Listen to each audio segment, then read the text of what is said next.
Nat Geo Wild. Et ça marche. Des billes de polystyrène. Nous sommes habitués à les trouver dans les poufs ou les emballages, mais ici, elles représentent un moyen de mettre un terme à la terrible suprématie du moustique. Ici, à Makinduchi, au sud de Zanzibar, la filariose qui cause l'éléphantiasis est transmise par le moustique Culex.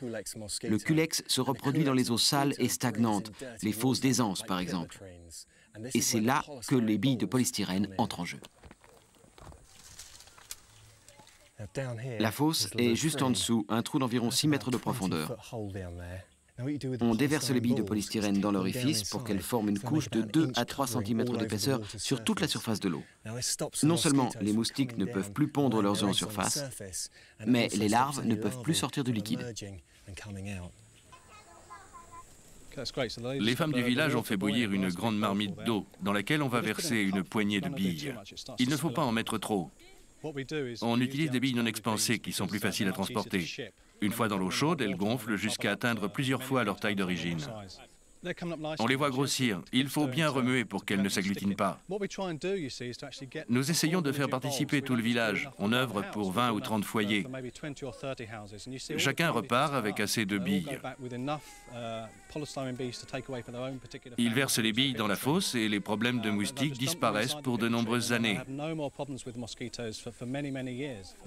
Les billes empêchent également les remontées d'odeur.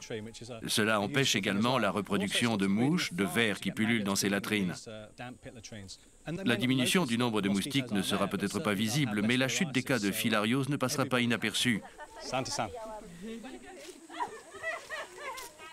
En voilà une quantité que les femmes du village ont préparée.